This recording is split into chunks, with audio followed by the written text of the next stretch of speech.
Daniel 11, 33 a 12, 13.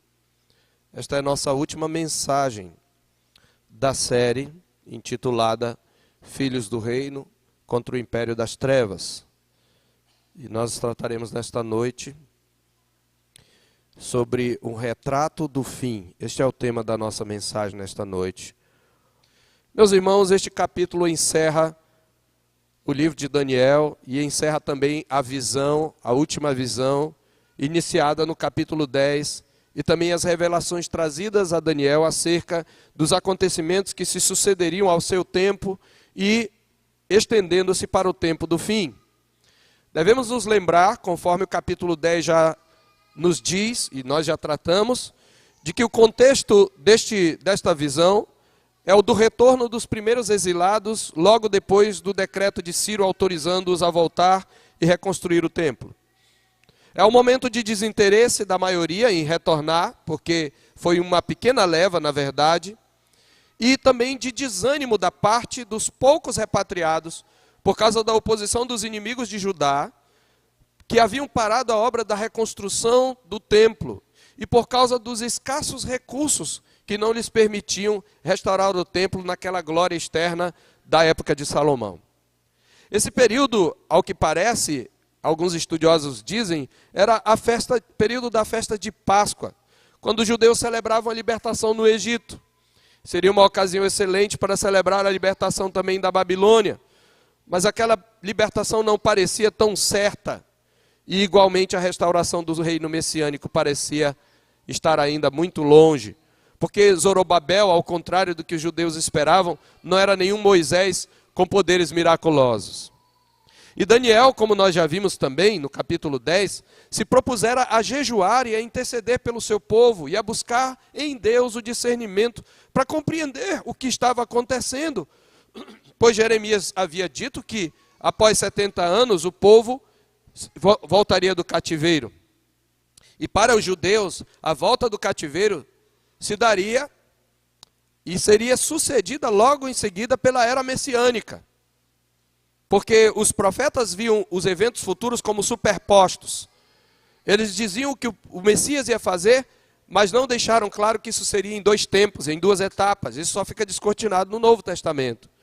Então Daniel queria discernimento para entender o que estava acontecendo, pois a era messiânica não havia se instaurado. E Deus lhe havia respondido, nós já vimos isto, no capítulo 10, dos versículos 5 a 9. Deus ressaltou, do versículo 5 ao versículo 21, Deus havia ressaltado para Daniel 3 verdades, pelo menos 3 fatos acerca do futuro. Primeiro, que tudo estava debaixo do controle de um Deus soberano, justo e santo. Isso ficou claro naquela visão que ele tem de um homem vestido de linho, com toda aquela descrição terrível, que nós dizemos que cremos ser Deus o Filho aqui, pré-encarnado, aparecendo a Daniel em glória. Isso significava que ele estava no controle de tudo. A segunda verdade que Deus ressalta para Daniel é que a restauração do povo santo, no entanto, envolveria uma intensa batalha espiritual, por trás da qual estavam inimigos poderosos. Terceira verdade que o anjo lhe mostra, porque depois da aparição do Filho do Homem, a aparição de Cristo, aqui nós temos um anjo que o toca e continua as visões a falar a ele, no verso 10 em diante. Terceira verdade, a consumação da restauração levaria ainda um longo tempo, no qual o povo santo ainda enfrentaria muitas lutas. Não seriam apenas 70 anos. 70 anos era para a volta do cativeiro, mas para a consumação da restauração, a vinda do Messias, ainda faltavam 77. Nós falamos isso quando abordamos Daniel, capítulo 9, acerca das 70 semanas. Então, tudo estava debaixo do controle de Deus, mas a restauração do seu povo envolvia uma intensa batalha espiritual, e a consumação dessa restauração levaria um longo tempo, no qual o povo santo enfrentaria muitas lutas, até que o Messias viesse para consumar a obra redentora e restabelecer a paz definitiva. Isto ficou claro aí quando o Senhor fala a Daniel verso 25 do capítulo 9 ainda, sabe e entende, desde a saída da ordem para restaurar a edificação de Jerusalém, até o ungido ao príncipe, 7 semanas e 62 semanas. Após a 69ª semana seria morto ungido, verso 26, quer dizer, na 70ª. Então, até onde nós vimos, o Senhor Deus, a profecia havia falado aqui no capítulo 11, da luta pelo poder entre os reinos do norte, foi isso que nós vimos na última mensagem, né? O reino do norte, que se refere à Síria e à dinastia dos Seleucidas, e o reino do sul, que se refere ao Egito e ao reino dos Ptolomeus. E encerrando a sessão anterior, nós temos do verso 21 ao 35, uma descrição do reinado de Antíoco Epifanes, ou Epifânio, como preferirem, aquele que é um protótipo do anticristo. Nós temos uma mensagem no YouTube sobre isto. Este foi o mais terrível opositor do povo de Deus na velha aliança, ao ponto dele ser chamado o abominável da desolação e ele ser um tipo de anticristo, na verdade um dos anticristos que viriam antes daquele anticristo final. Ele é chamado de homem vil. Então ele é o maior opositor de Judá no período interbíblico. Agora, você deve observar que nós paramos na mensagem anterior, exatamente no versículo 35 e não avançamos até o final. E por quê? Porque a partir do versículo 36 desse capítulo 11, de onde começamos a ler, os atos descritos pelo homem vil não parecem encaixar-se na pessoa de Antíoco Epifanes, nem em nenhum outro personagem da história passada. Não podemos vislumbrar no passado, no futuro imediato, posterior, ao contrário daquela luta entre Reino do Norte e Reino do Sul, onde nós vimos uma detalhada descrição dessas reviravoltas e tensões políticas. Nós agora não temos como encaixar nada na descrição, nada nós podemos encaixar em qualquer fato ocorrido no futuro próximo de Daniel. E por essa razão é que muitos comentaristas acreditam que a partir do verso 36 até o final do capítulo 11, trata-se aqui de uma descrição do anticristo. E o que nós temos é aquilo que nós já falamos, que é característico da visão profética da velha aliança. Uma profecia que mostra fatos superpostos. Como quando você vê uma cadeia de montanha em linha, você vê só uma montanha. Mas quando você sobe, você vê quantas montanhas tem nessa cadeia. Então, é como se o Velho Testamento visse a era messiânica desse ângulo de visão horizontal. É claro que é vertical no sentido de que é revelação do Senhor, mas desse ângulo em que os fatos parecem ser um só, mas depois no Novo Testamento ficamos sabendo que se dão em várias etapas, pelo menos em duas grandes etapas. A primeira vinda do Messias e a sua morte e ressurreição, e depois a segunda vinda do Messias. Então o que nós temos é exatamente essa visão superposta. A visão pula de Antíoco Epifanes, que é um protótipo do anticristo, para o próprio anticristo. Portanto, nós entendemos que a partir desse versículo nós temos uma nova seção, na qual a visão avança para aquele último tempo que antecederá a vinda de Cristo. O que temos então aqui, queridos, nesse texto que lemos é um retrato do fim. Por isso o tema da nossa mensagem. E nesse retrato do fim nós podemos identificar aí pelo menos 3 eventos que marcarão o tempo do fim. Nós temos aqui claramente um salto.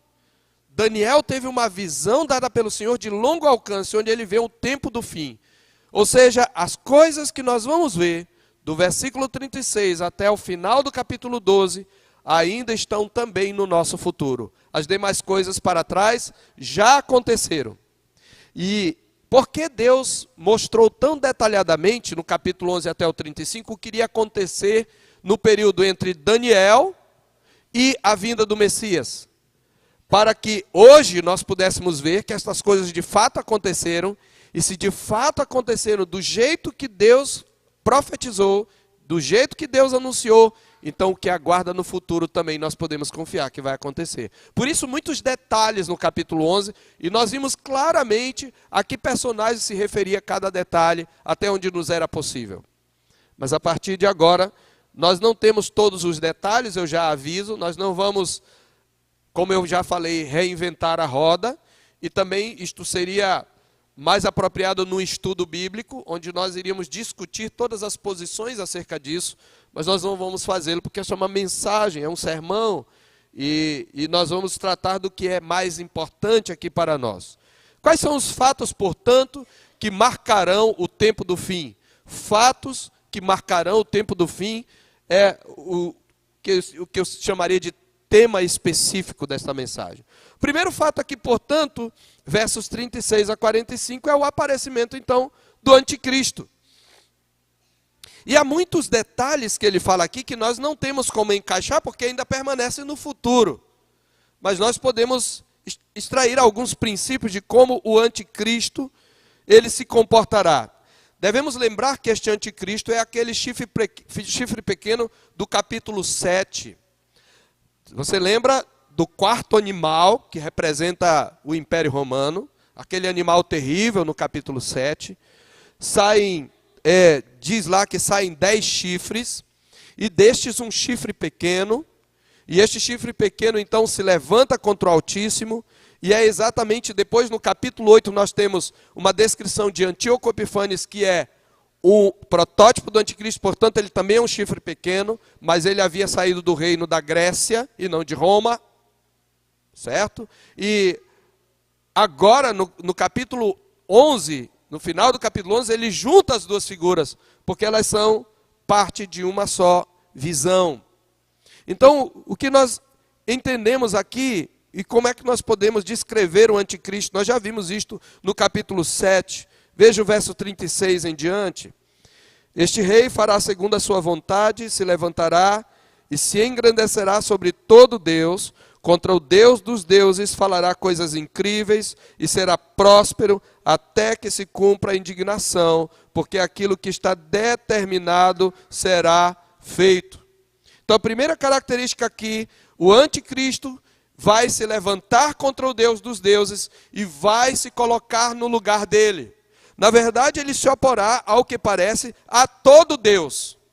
Ele não admitirá a adoração a nenhum Deus que não ele. É isto que o verso 36 está dizendo. Ele se levantará e se engrandecerá sobre todo Deus. E também contra o Deus dos deuses. E ele vai blasfemar do Deus dos deuses. Ele vai falar coisas inimagináveis. E ele vai prosperar no seu governo. Esta descrição se encaixa com aquilo que o apóstolo Paulo fala acerca do homem da iniquidade em 1 Tessalonicenses. E eu quero que você abra lá. Em 2 Tessalonicenses, melhor dizendo, no capítulo 2. Há ali também uma descrição do fim.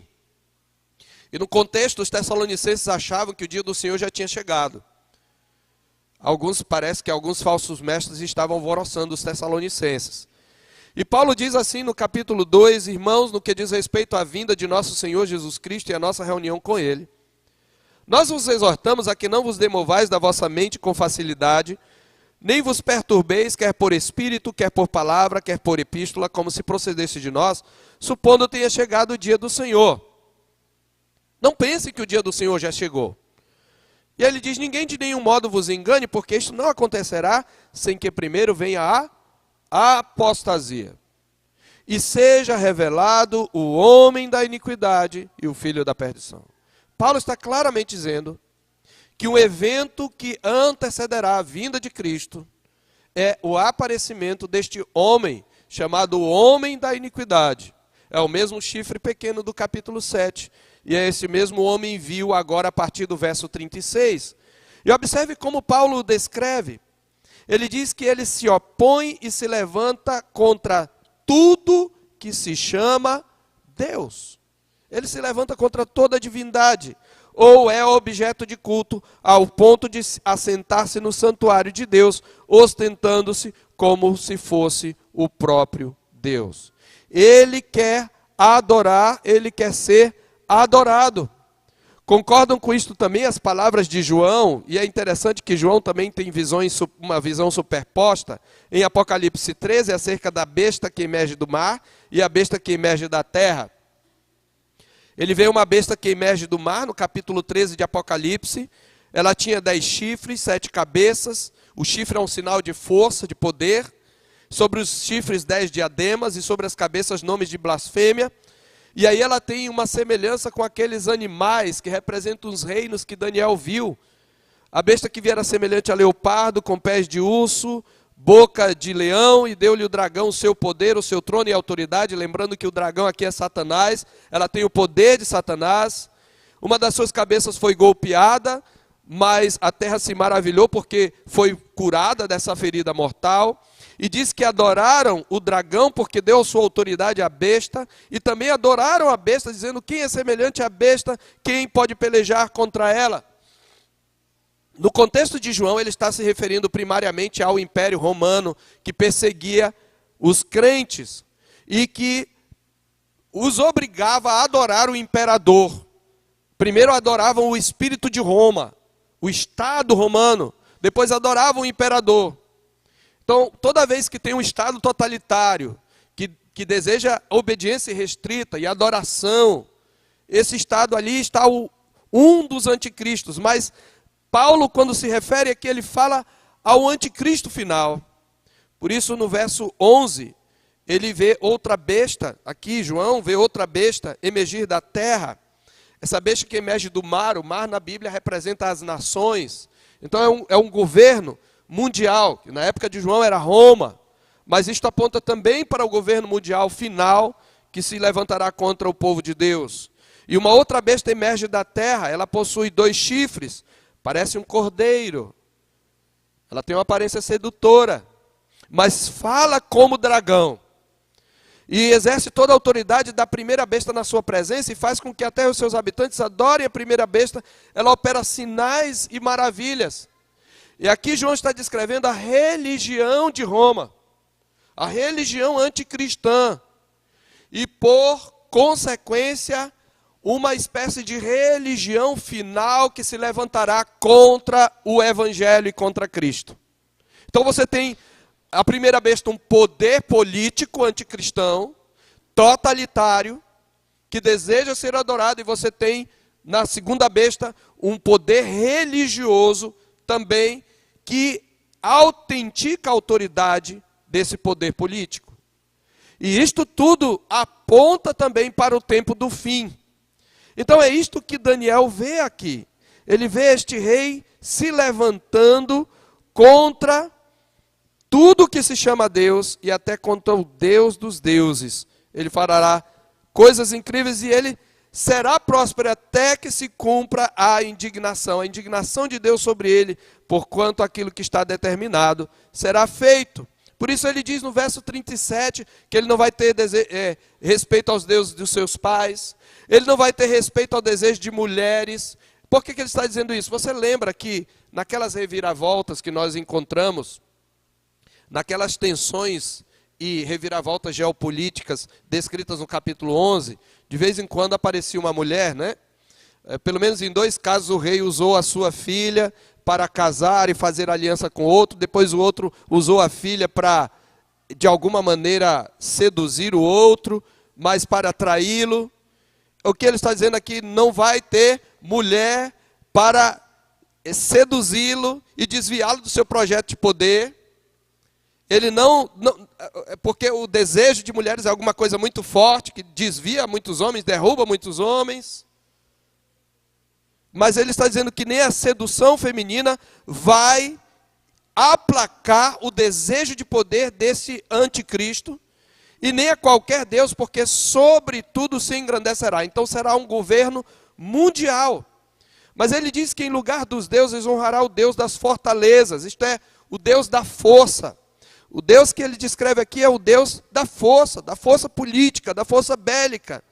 E diz que com o auxílio de um Deus estranho, não sabemos, agirá contra os poderosos. Então, ele é um rei que dominará todos os poderosos do mundo. Ele conseguirá dominar. A uns ele seduzirá para que se lhe submetam, e a outros ele submeterá pela força. É isto que é descrito aí, desde o verso 38 até o final.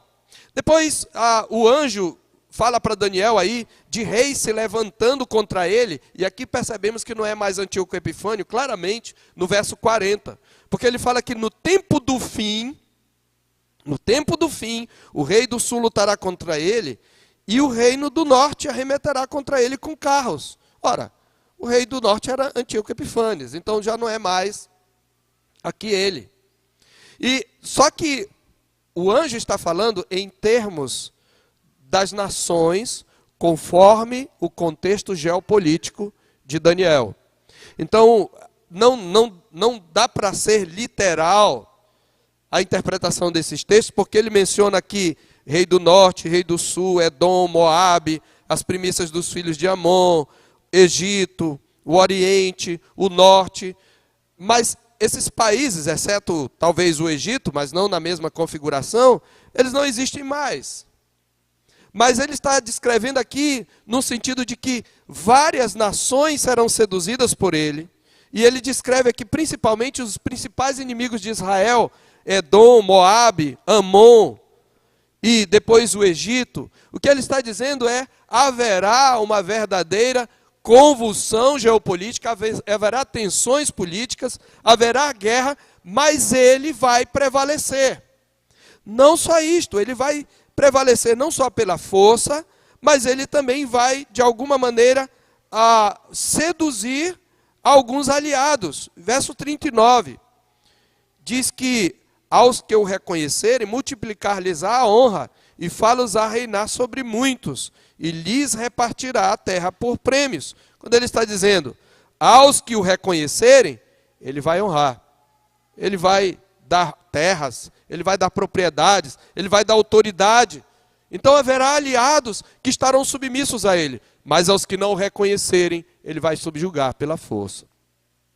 Trata-se então de alguém que se levanta contra Deus, que se diviniza, e trata-se de alguém que consegue conquistar com sucesso o tão sonhado governo mundial.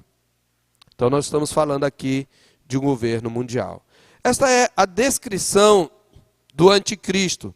Nós já sabemos que isto representará um segundo evento agora para o povo de Deus. E este é o segundo acontecimento que marcará que antecederá a vinda de Jesus, que é a grande tribulação. Então nós vimos o aparecimento do anticristo, e agora, em segundo lugar, a grande tribulação. Capítulo 12, então, inicia falando isso. Nós temos até o título aí do nosso tradutor, o tempo do fim. Ele diz, nesse tempo, que tempo? No tempo do anticristo, se levantará Miguel, o grande príncipe, o defensor dos filhos do teu povo. Para que se levantará Miguel? Miguel já foi mencionado no próprio capítulo 10. Ele assistiu aquele anjo quando este vinha trazendo resposta a Daniel, e o príncipe da Pérsia, um principado, um espírito mau, um anjo mau, lhe resistiu. E Miguel é o grande defensor dos filhos de Deus, o capítulo 10, verso 13. E diz que nesse tempo se levantará Miguel, o grande príncipe. Mas, olha o que ele descreve, e haverá tempo de angústia, qual nunca houve, desde que houve nação até aquele tempo. Então ele está falando aí do que a palavra de Deus, o que a gente conhece por grande tribulação.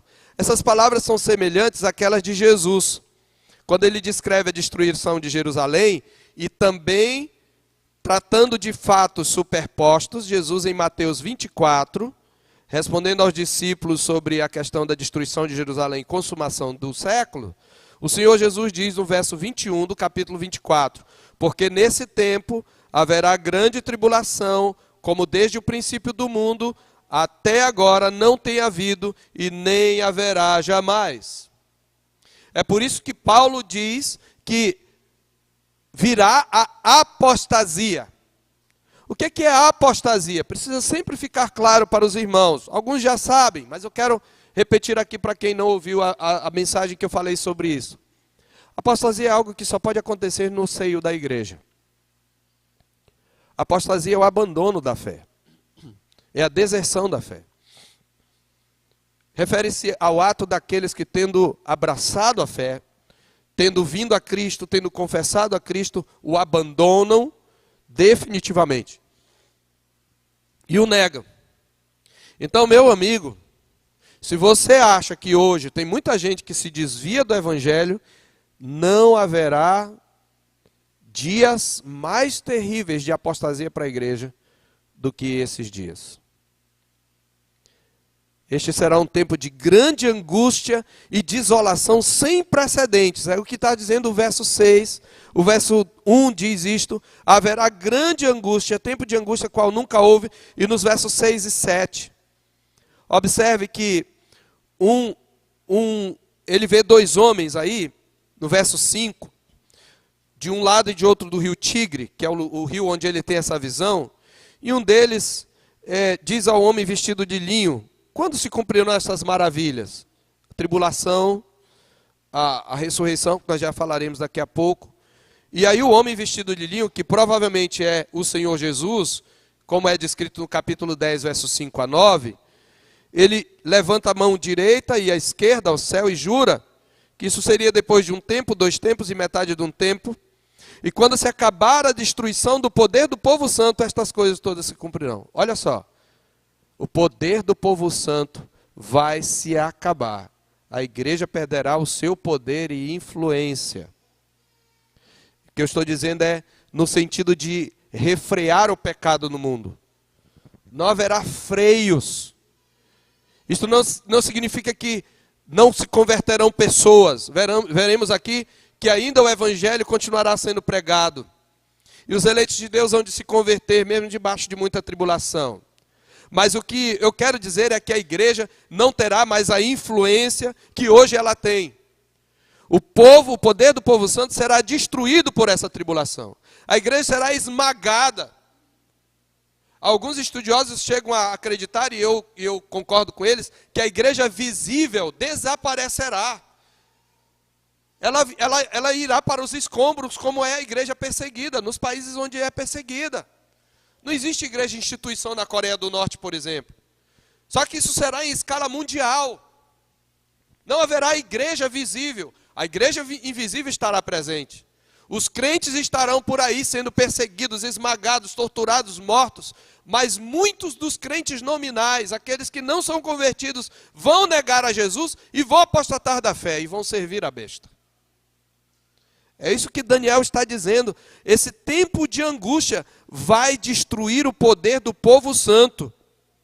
É isso que ele está dizendo. E será um tempo que parecerá indefinido. É isso que significa 1 tempo, 2 tempos e metade de um tempo.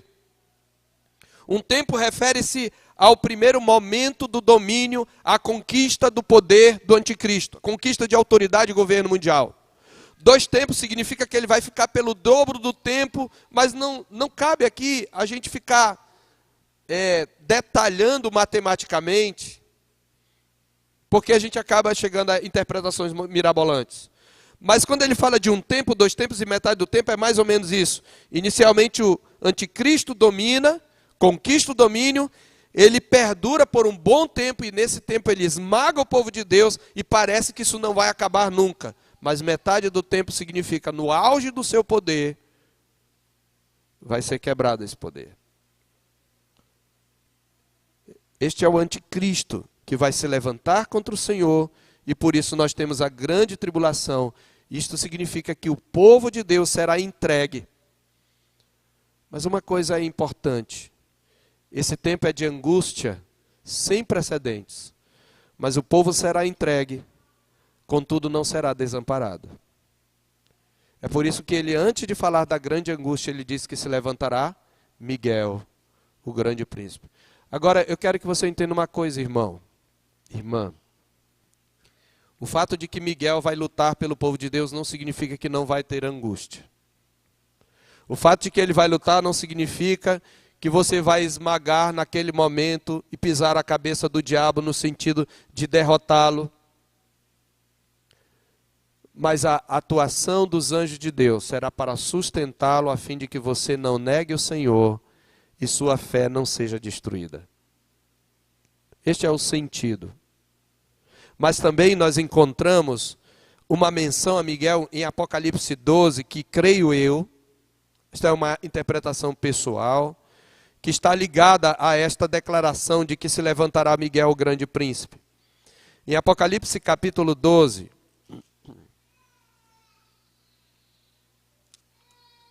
nós temos o dragão que persegue uma mulher. Essa mulher está vestida do sol, com a lua debaixo dos pés e uma coroa de 12 estrelas na cabeça. É interessante que em Apocalipse o número 10 está sempre ligado a Satanás. A besta tem 10 chifres, etc. Mas o número 12 está ligado ao povo de Deus. E essa mulher acha-se grávida, tem dores de parto, tem um filho varão. Esta mulher representa a igreja. O varão aqui é Cristo. Como assim Cristo é filho da igreja? Ele nasceu no meio do povo de Deus. A igreja começa no Éden. Então ele é, nesse sentido, filho sim. E ao mesmo tempo é o cabeça. E diz que esse dragão persegue a mulher. E no verso 7 diz que houve peleja no céu. E Miguel e os seus anjos pelejaram contra o dragão. E também pelejaram o dragão e seus anjos. Todavia não prevaleceram, nem se achou no céu o lugar deles. E foi expulso o grande dragão, a antiga serpente. Isso aí não se trata do início do mundo, como alguns acreditam.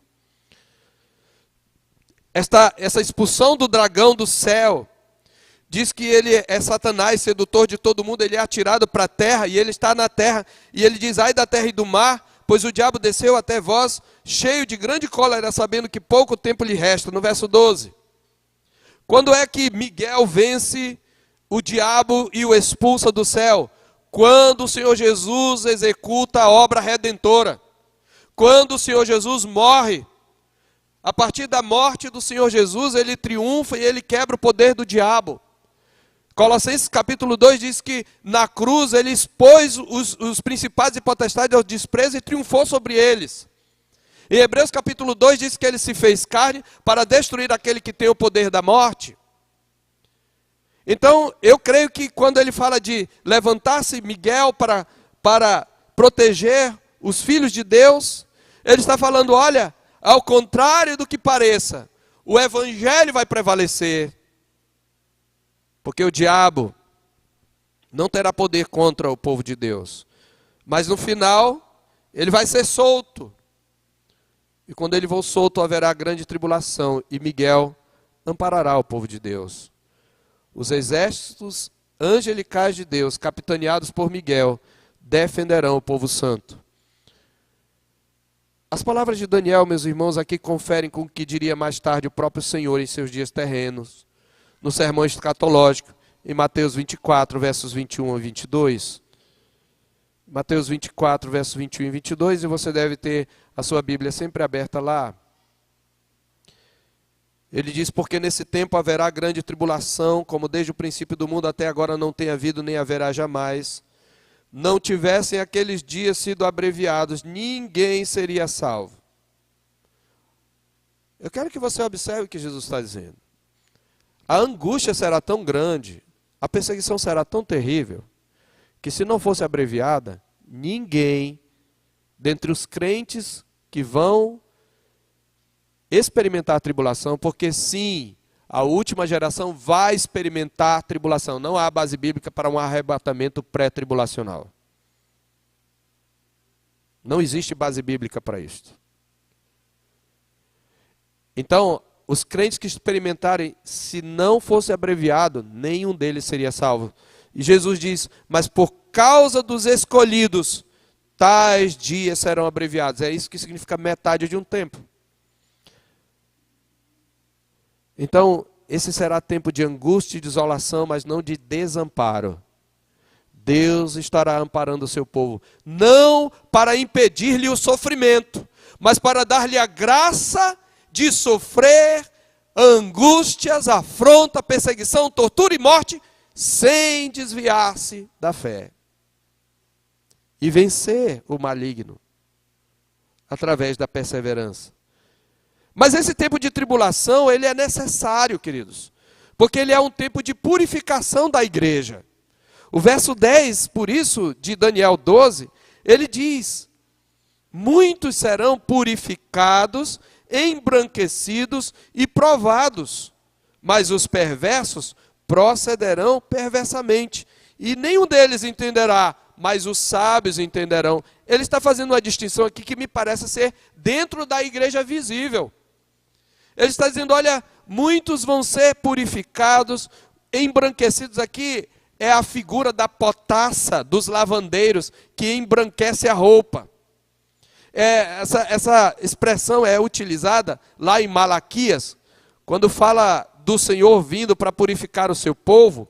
É interessante que em Malaquias, meus amados irmãos, nós temos na tribulação uma espécie de juízo temporal de Deus sobre a igreja, cujo objetivo é purificá-la. Mas na vinda de Jesus nós teremos tribulação sobre o mundo, não para purificar, sobre os ímpios, para destruí-los. E nós vemos isto também em Malaquias, no capítulo 3. Eu quero que você observe. Eis que eu envio o meu mensageiro, que preparará o caminho diante de mim. De repente virá ao seu templo o Senhor, a quem vós buscais, o anjo da aliança a quem vós desejais. Eis que ele vem, diz o Senhor dos Exércitos. Está falando do Messias. Primeiro o mensageiro, que é João Batista, depois o Messias. Mas diz o que o Messias vai fazer. Mas quem poderá suportar o dia da sua vinda? E quem poderá subsistir quando ele aparecer? Porque ele é como o fogo do ourives e como a potassa dos lavandeiros. O que faz o fogo do ourives? Purifica o ouro. O que faz a potassa dos lavandeiros? Embranquece as vestes, tira as manchas.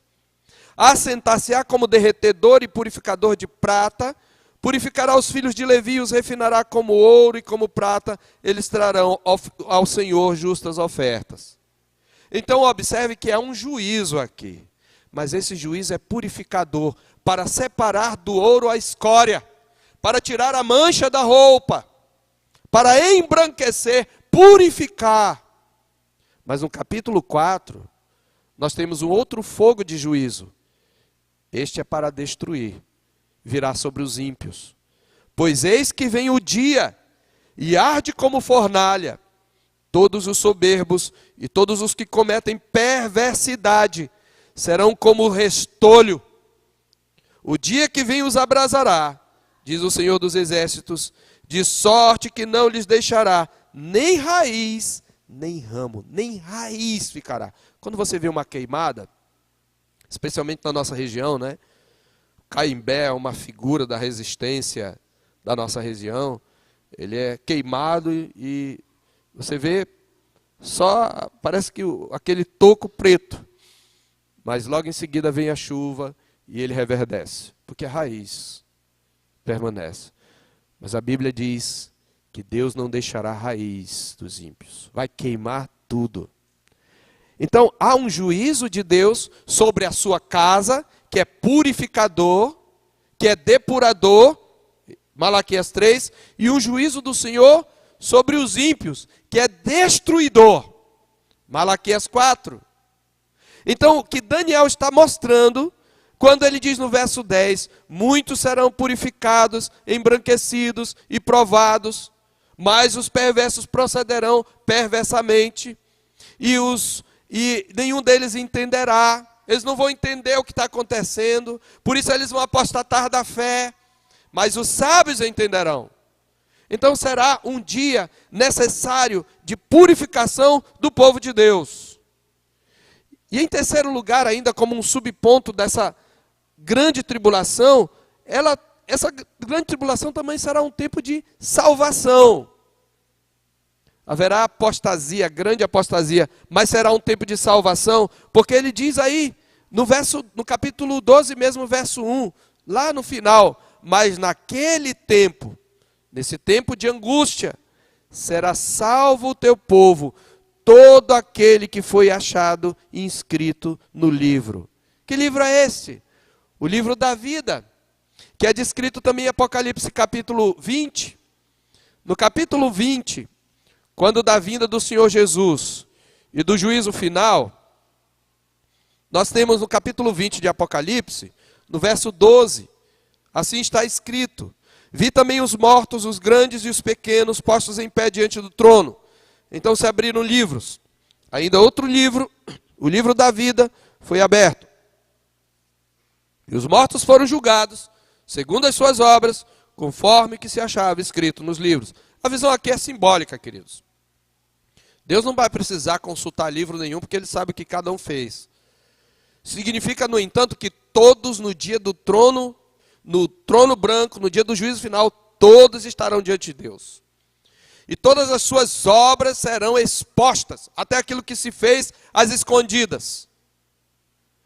E qual é a condição para escapar da ira de Deus e do Cordeiro? Verso 13, verso 15. E se alguém não foi achado inscrito no livro da vida, esse foi lançado para dentro do lago de fogo.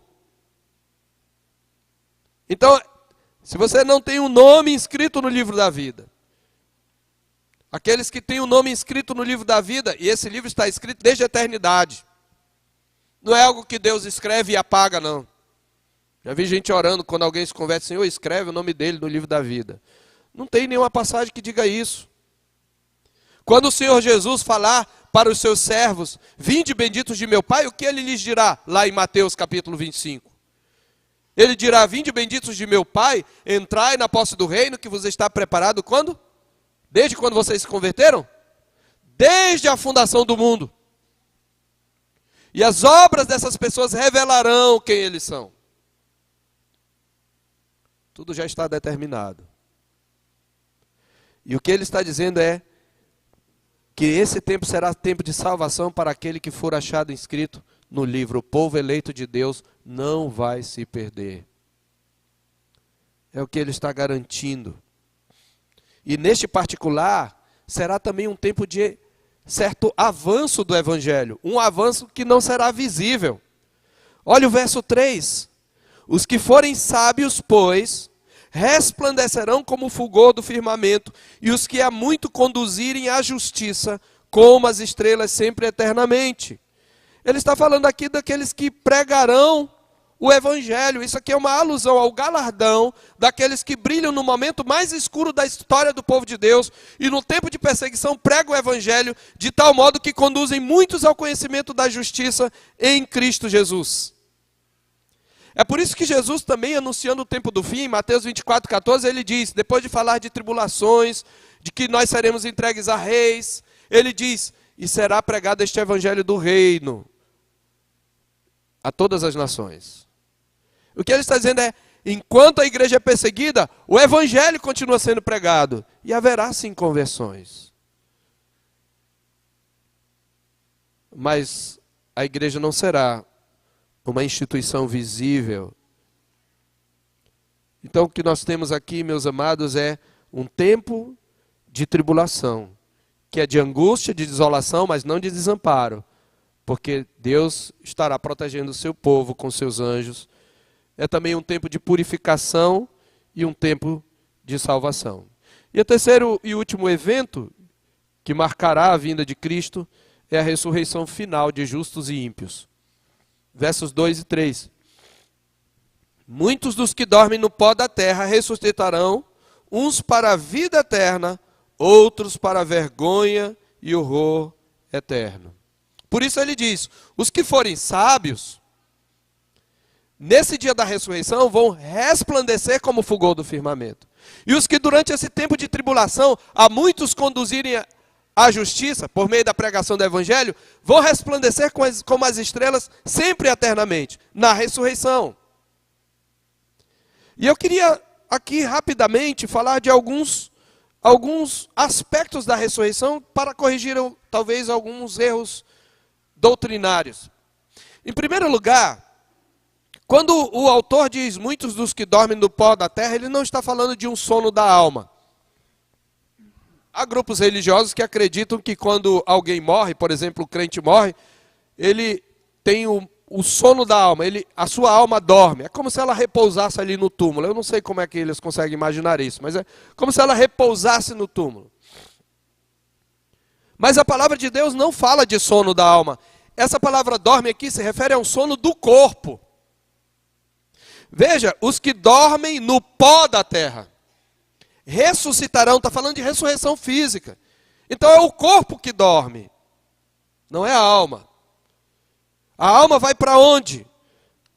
A palavra de Deus diz, em Eclesiastes capítulo 12, descrevendo a morte, no verso 7 diz que o pó volta ao pó como era, e o espírito vai para Deus que o deu. E Deus lhe dá já o destino, inferno ou paraíso. Claro que é um destino temporário, porque o corpo está dormindo. Mas aqui está falando que um dia todos ressuscitarão. Mas nós encontramos outras passagens. Eu quero que você abra em Filipenses capítulo 1.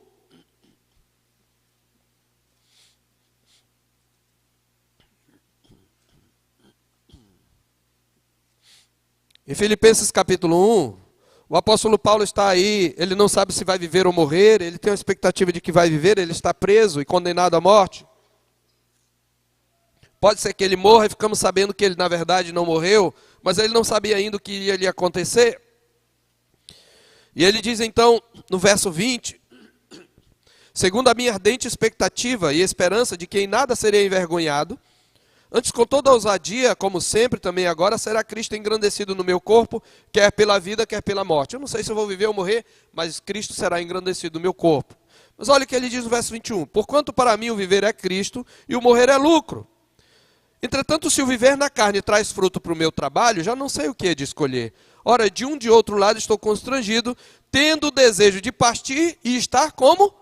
Dormindo o sono da alma? Estar com Cristo. Cristo está no túmulo? Cristo está na terra? Dormindo? Não, Cristo está no céu. Então se ele está dizendo, eu quero partir, e partindo eu estarei com Cristo. Ele está falando do céu, do paraíso. Então quem parte está com Cristo. É isso que ele está dizendo. Mas nós podemos ver ainda em 2 Coríntios, capítulo 5. Ele diz, sabemos que se a nossa casa terrestre deste tabernáculo se desfizer, temos da parte de Deus um edifício. Casa não feita por mãos, eterna nos céus. E por isso neste tabernáculo gememos aspirando por sermos revestidos de nossa habitação celestial. Então ele está falando de morrer e de ressurreição. Mas eu quero, no verso 8, diz assim, entretanto estamos em plena confiança, preferindo deixar o corpo e habitar com quem? Com o Senhor. Então deixar o corpo e habitar com o Senhor. Então a alma vai para Deus, para o que a Bíblia chama, Jesus mesmo chama de seio de Abraão. Só que é um estado intermediário. Por quê? Porque o corpo dorme. O corpo está no pó. A ressurreição do corpo será no final. Então o crente quando morre, ele vai para junto de Cristo. O ímpio quando morre vai para um lugar de tormento. Está lá na história de Lázaro e do rico. Mas a Bíblia fala que na vinda de Jesus, justos e ímpios ressuscitarão. E aí ele diz, uns para a glória eterna, outros para a vergonha e horror eterno, no verso 2. Os ímpios também ressuscitarão. Por isso em Apocalipse 20, João vê que o mar deu os mortos que nele havia, a morte e o além, isso quer dizer a morte e o Hades. Você pode ver, Apocalipse capítulo 20, nós já lemos nesse texto, mas só para a gente revisitá-lo. Verso 12, vi também os mortos, os grandes e os pequenos, postos em pé diante do trono, então se abriram livros, e diz, deu o mar, no verso 13, os mortos que nele havia, a morte e o além aqui é o Hades, o reino dos mortos, na visão grega, e entregaram os mortos que nele havia, e foram julgados um por um, e a morte e o Hades, que é esse lugar de tormento provisório, foram lançados para dentro do lago do fogo e enxofre. Então o que Daniel está dizendo aqui é exatamente isto.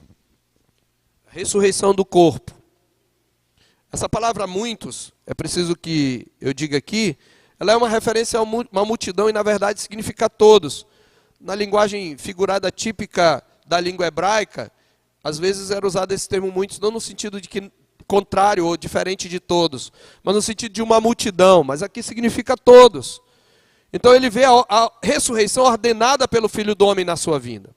Então a ressurreição do corpo significa que é o corpo que dorme e não a alma. Mas há um segundo fato que eu preciso trazer aqui para nosso ensino. A ressurreição será uma só. Será num evento só. Justos e ímpios ressuscitarão juntos no mesmo dia. Só que os justos ressuscitarão glorificados e subirão para junto do Senhor, que logo em seguida descerá para julgar vivos e mortos. E os ímpios serão ressuscitados para estar diante do juízo de Deus e receberem sua sentença final. Por que isso é importante? Porque há grupos que acreditam, nossos irmãos dispensacionalistas, eles acreditam em mais de uma ressurreição. Fala-se da primeira ressurreição em Apocalipse, que na verdade refere-se à subida do crente quando morre, como uma ressurreição, um arrebatamento que vai acontecer numa vinda secreta de Jesus. E aí vai ter a grande tribulação aqui. Os crentes nominais e os judeus vão ser perseguidos, judeus crentes, e a igreja vai estar celebrando as bodas, e já tem um problema porque uma parte do povo de Deus vai estar celebrando e a outra não. Depois Jesus virá, vai instalar o seu reino, aí vai ver uma outra ressurreição que é a dos judeus. Mas no reino milenar de Cristo, acreditam os dispensacionalistas, pelo menos os clássicos, haverá morte ainda. Haverá pessoas que não estão com o corpo glorificado, misturado com aqueles que estão com o corpo glorificado, porque foram arrebatados e agora estão participando do milênio. Então haverá uma terceira ressurreição. Essa é uma visão confusa. Aqui está claramente dizendo que a ressurreição será uma só. Uns ressuscitarão para a vida e outros para a vergonha e horror eterno. E o Senhor Jesus também fala sobre isto em João capítulo 5. Eu peço que você abra lá. Em João capítulo 5. Versículo 28, não vos maravilheis disto, porque vem a hora em que todos os que se acham nos túmulos ouvirão a sua voz e sairão. Os que tiverem feito bem para a ressurreição da vida, e os que tiverem praticado mal para a ressurreição do juízo. Novamente aqui os dois grupos ressuscitam juntos, mas uns para a vida, outros para juízo. Então é uma só ressurreição. Na vinda de Jesus, após a tribulação, depois que o poder do povo santo for quebrado, depois que a igreja for esmagada, quando ela achar que aquilo não vai ter fim, que tudo vai se acabar, Jesus virá sobre as nuvens com poder e grande glória, e os mortos ressuscitarão, uns para a vergonha e outros para a vida. Estes são os acontecimentos, portanto, meus queridos, advento do anticristo, o aparecimento do anticristo, a grande tribulação e a ressurreição final dos justos. E aí então o anjo conclui. E ele conclui dizendo que esta profecia deve ser um testemunho às gerações futuras. Veja o verso 12, capítulo 12, verso 4. Ele diz, tu, porém, Daniel, encerra as palavras e sela o livro, até ao tempo do fim. Muitos o esquadrinharão, e o saber se multiplicará. Depois ele fala novamente no verso 9. Vai, Daniel, porque essas palavras estão encerradas e seladas até ao tempo do fim. Aqui há uma alusão a um costume, já na época do Império Persa, e depois se tornaria um costume de modo geral, quando às vezes você escrevia um livro e você selava uma cópia desse livro para que ele não fosse usado de imediato e fosse guardado na biblioteca. Havia um costume de guardar o livro, o rolo, numa biblioteca, selado para que futuras gerações o consultassem. Estamos aqui, na verdade, de certa maneira, cumprindo essa profecia. Quando ele está dizendo que este livro será selado até o tempo do fim, ele está dizendo, ele será guardado para registro, para que gerações futuras o consultem, vejam o que já tinha que acontecer, já aconteceu, tal como o livro está dizendo, pois aquilo que é profetizado no capítulo 11, como nós vimos, iria acontecer 200 anos depois de Daniel, e já aconteceu, como Deus falou, e o saber se multiplicará, então o povo de Deus poderá ter um conhecimento maior, e esse saber, obviamente, se refere aos sábios, porque no verso 10 diz que os sábios entenderão. Não é um saber geral, mas Os crentes verdadeiros em Cristo terão um saber aprofundado acerca dessas coisas. Os sábios entenderão. E o que ele está dizendo, isso deve ser um testemunho às gerações futuras.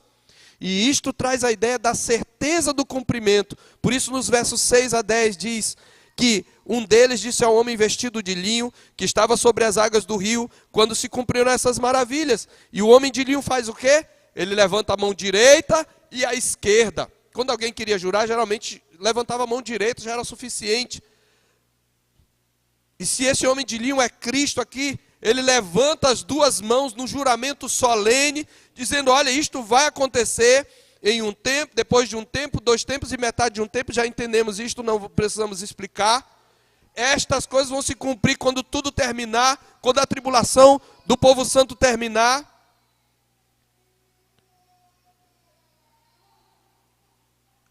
Nós temos que ter certeza de que tudo se cumprirá. Assim como já se cumpriram a maioria dessas profecias. E ele termina falando da duração do fim. No verso 7 nós já falamos do que é um tempo, 2 tempos e metade de um tempo, mas acrescenta aqui o verso 11. Depois do tempo em que o sacrifício diário for tirado e posta a abominação desoladora, haverá ainda 1290 dias.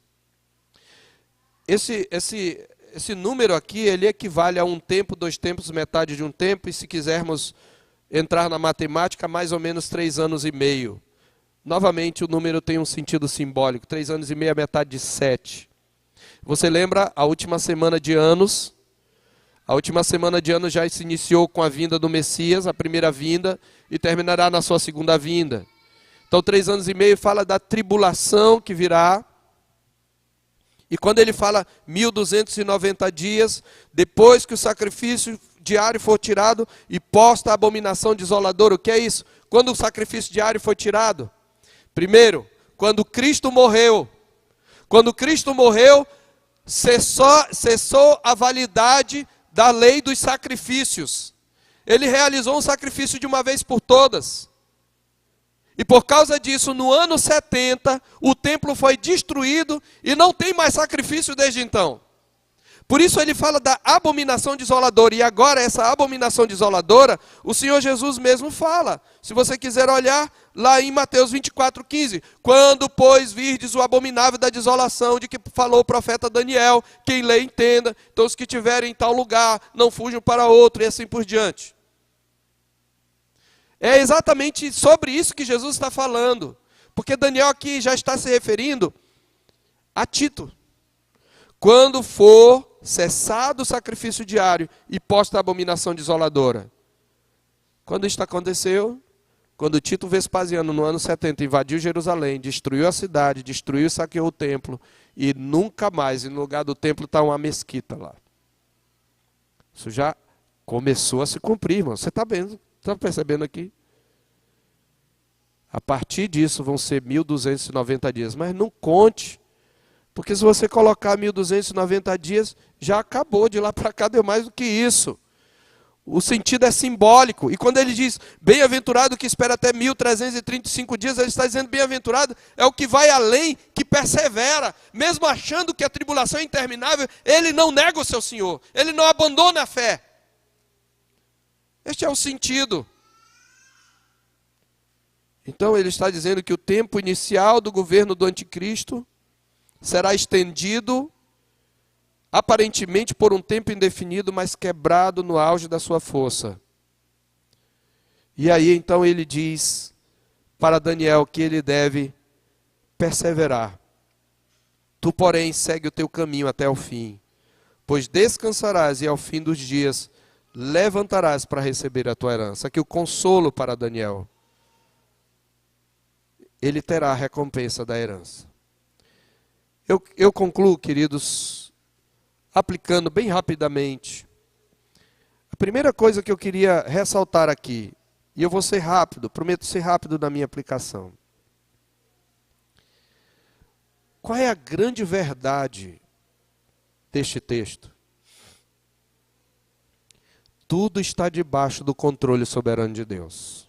Nada o surpreende. Até mesmo quando o seu povo é esmagado, isso faz parte do plano de Deus. Deus não está numa queda de braço com o diabo. No tempo determinado, o poder do anticristo será quebrado sem auxílio de mãos. Não haverá guerra. O Armagedon é uma descrição simbólica. O povo de Deus não vai lutar. O Armagedon é uma figura para a tribulação, para a perseguição do povo de Deus. E no auge da perseguição, sem nenhum poder bélico, o Filho do Homem rasgará os céus para trazer vingança contra o seu povo, contra os ímpios. E isto fica claro. Veja, eu quero que você observe o capítulo 11. Veja o verso 9, 29 do capítulo 11. No tempo determinado, tornará a avançar contra o sul.